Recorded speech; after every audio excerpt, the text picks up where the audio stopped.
बहुत स्वागत आपका जी। 1980s का ये प्ले है, वापस से रिवाइव किया जा रहा है। आपके शब्द इसके ऊपर क्या कहना चाहेंगे? जब मैंने ये प्ले 1985 या 1990 में देखा था तो मेरी बहुत इच्छा थी कि मैं भरत दाभोलकर साहब के पास जाकर कहूँ कि मुझे इसमें एक छोटा सा रोल तो दीजिए। लेकिन उस वक्त इतने दिग्गज लोग इस प्ले में काम कर रहे थे, जैसे आत्माराम भेंडे साहब, विजू खोटे, माधव प्रधान, विहंग नायक और किशोर प्रधान, कीथ स्टीवनसन, ऐसे बड़े बड़े थिएटर के लोग काम कर रहे थे कि मेरे लिए शायद जगह नहीं होती। और उस वक्त तो मैं बच्चा था, तो फिर भी मेरी बहुत ख्वाहिश थी कि मैं इस प्ले में काम करूं। और वो कहते हैं ना कि अगर ख्वाहिशें बहुत स्ट्रांग होते हैं तो कहीं ना कहीं जाकर सच हो जाते हैं। और आज मैं बॉटम्स अप में पहली बार, ये फर्स्ट शो है आज, और उसमें काम कर रहा हूँ। The new edition, the new look. और क्या कहूँ, बस कहीं मेहनत रंग लाई है। मैं समझूंगा कि मुझे भरत दाभोलकर जैसे एक बहुत ही ह्यूमरिस्ट और अश्विन गिडवानी जैसे एक टॉप नॉच जो ऊंचे दर्जे के प्रोड्यूसर हैं, ऐसे लोगों के साथ मुझे काम करना एक मौका मिल रहा है। क्या कैरेक्टर रहेगा आपका इसमें? देखिए, बॉटम्स अप एक रिव्यू है, वो एक प्ले जैसा नहीं है जिसमें हर एक एक्टर एक कैरेक्टर करता है। इसमें मैं 11 कैरेक्टर्स कर रहा हूँ और अलग अलग किरदार हैं इसमें। और इस प्ले का स्ट्रक्चर ही ऐसा है, फॉर्मेट ही ऐसा है कि हर एक्टर अलग अलग किरदार करता है। तो मेरे लिए और भी चैलेंजिंग है, क्योंकि वक्त बहुत कम मिलता है कपड़े बदलने के लिए और फिर अपने आप को उस सुर में ढालना पड़ता है जो नेक्स्ट कैरेक्टर है। तो नर्वस तो हूँ, let's see how I am going to do it. Sir, इस तरह के जो प्ले होते हैं हमने देखा कि आज के टाइम पे अब बंद हो चुके हैं या बहुत ही कम होते हैं, बट ये जो प्ले बहुत ही पुराना रह चुका है। और अरशद वारसी हमने देखा है, शाहिद कपूर इवन इसी प्ले से यहाँ तक आए हैं और एक प्लेटफॉर्म मिला, बट अब ये प्लेटफॉर्म बंद हो चुके हैं और इस तरह के कहीं हमें दिखाई नहीं देते। तो कुछ कहना चाहेंगे कि इस तरह के प्ले और स्टार्ट होनी चाहिए और हमें इस पर इस तरह के प्ले शायद इसीलिए नहीं हो रहे हैं क्योंकि किसी ने कोशिश नहीं की होगी। और stand up comedy bottoms up का रिप्लेसमेंट नहीं है, क्योंकि बॉटम्स अप में जो स्किट्स हैं वो इनैक्ट होते हैं। बॉटम्स अप का ह्यूमर जो है वो ज़्यादातर आर.के. लक्ष्मण या वुडी एलन या मैड मैगज़ीन का फॉर्मेट है। सो उस तरह का अगर आपको ह्यूमर लाना है तो आपको इस तरह का एक प्ले ही करना पड़ेगा। और मैं तो अपने आप को खुशनसीब समझता हूँ कि किसी और ने कोशिश नहीं की, क्योंकि बॉटम्स अप एक ब्रांड है और इतना बड़ा ब्रांड है कि अब मुझे मौका मिला है उसमें शामिल होने का। तो अच्छा ही है कि जिन लोगों को ये करना चाहिए वही लोग कर रहे हैं और वो लोग नहीं जिनको नहीं करना चाहिए। Thank you so much, all the best to you. Thank you. Hindi में रखेंगे थोड़ा? हाँ, कोशिश करता हूँ, थोड़ी कच्ची है लेकिन करेंगे, पका लेंगे। हाँ। बहुत या very nice, very nice. Bharat आई, हिंदी में बात कर रहा है, हिंदी में मैं बात कर सकता हूँ। फाइट के समय सिंगल फ्रेम, ऐसे 2 फ्रेम रखना। बहुत बहुत स्वागत आप लोगों का दोनों का, and many congratulations reviving the past again. Bharat, कुछ कहना चाहोगे आप? नहीं, ये 25 साल के बाद हमने पहले जब बॉटम्स अप किया था, कुछ 25 साल के पहले किया था, उसके बाद में उसके बहुत सारे रूप आए थे। Bottoms up, son of bottoms up, grandson of bottoms up, carry on bottoms up. तो फिर ये हुआ कि हमने अलग अलग दूसरे ड्रामा शुरू किए करने। तो फिर गए मेरे ख्याल से 15-17 सालों में हमने रिव्यू नहीं किया था ऐसे। तो लोग बहुत पूछ रहे थे हमें, कभी भी हम कोई भी शो करते थे बोलते आप लोग बॉटम्स अप क्यों नहीं करते। तो हमने कहा बॉटम्स अप तो हमने देखा यार, it was the longest running play in the history of English theatre. सब बोलते हैं लेकिन वो जनरेशन अलग थी। अब जो लोग आए हैं वो नए जनरेशन के लोग आएंगे, उन्होंने देखा नहीं था उस समय। तो इसलिए हमने कहा कि रिवाइव करेंगे और उसे टॉपिकलाइज करके रिवाइव करेंगे। कि बॉटम पे की खासियत ये थी कि उसमें हर शो में कुछ नई चीज़ें हम लोग डालते थे। तो हमने कहा अगर 25 साल का पहला प्ले अगर रिवाइव करना है तो वैसे रिवाइव नहीं कर सकते हैं, उसे पूरा नया करके उसके अभी जो पॉलिटिकल लीडर्स नए हैं, अब हमारी एयरलाइंस बजट एयरलाइंस नहीं है, जो उस समय जो चीज़ें थी नहीं, अब वो चीज़ें यहाँ पे हैं।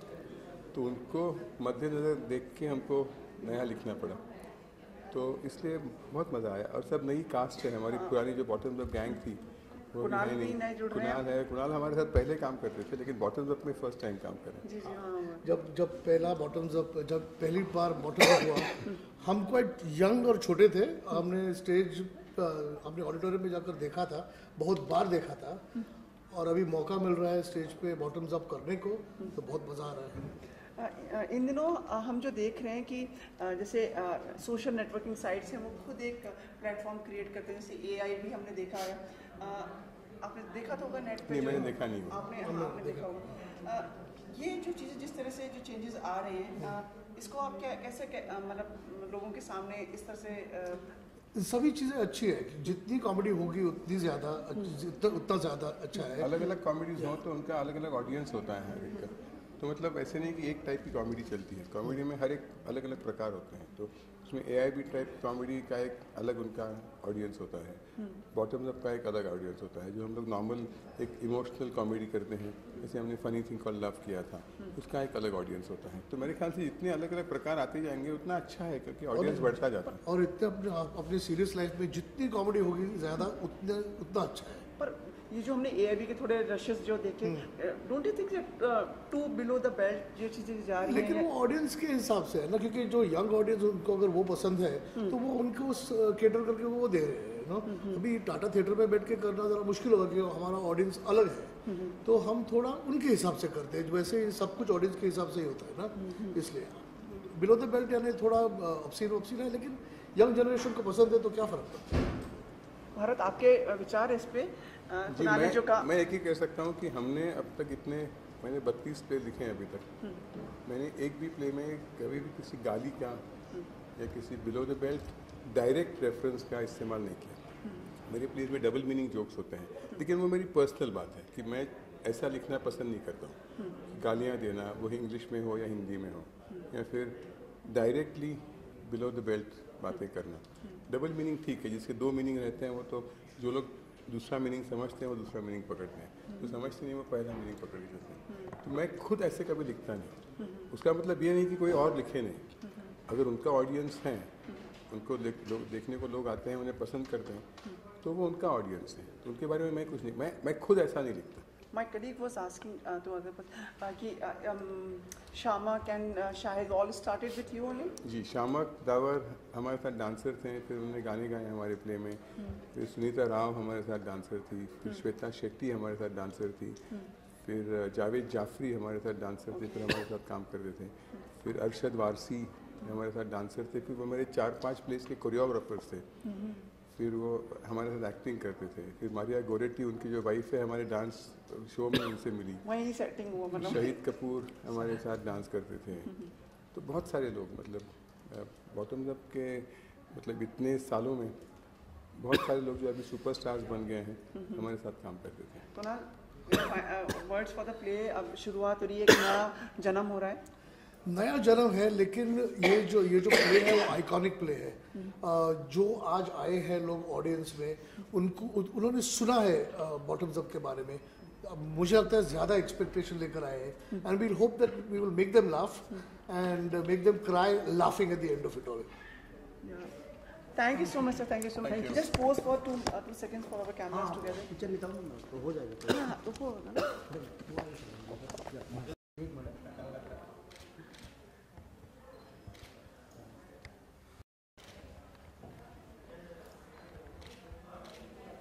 Does anybody here have emotional mothers? Please raise your hands.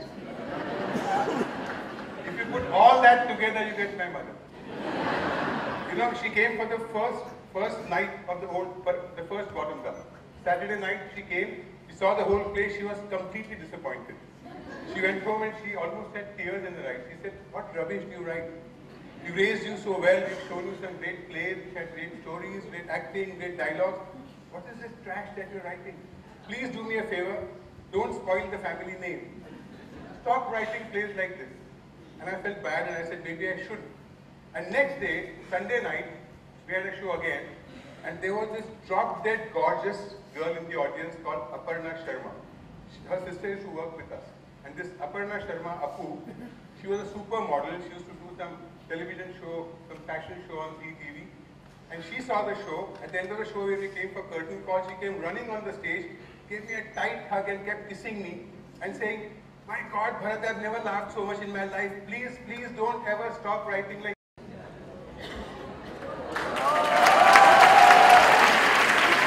This is your ticket.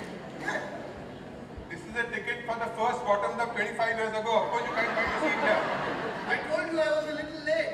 You're not a little late. You're 25 years old late. This ticket is old. Now so is the show. Everything looks old here. It's the same old you. It's the same old audience. It's the same old things you're telling them. Even there's nothing new. My costume is new. Our set is new. Our dancers are new. Our actors are new. So don't tell me you want skits and dialogue also to be new. How greedy can you get? Listen, sir. We can't help you. You can't get so greedy. Please leave. I'm sorry if you can't give me more. I can't give give me you a more. refund. I can't give you a refund. Please leave. I'm not leaving until I get I'll have to call the security, sir. Call the army. Please leave. Security. I'm not leaving. Security. Not budging. I want a refund. Security. I don't understand. Security. Keep calling. You wait now. You didn't listen. Security. Security. Take him away. Security. Yeah, some things have changed. This one's new. Security. Take me away. That's why Shakespeare said that the whole world is a stage. Because even in life, when you're standing on center stage trying to do a good job, there's some idiots like you who come and mess up things for you. But then if you toss the coin of life and come up with tails, there is a way of making it heads. It's simple.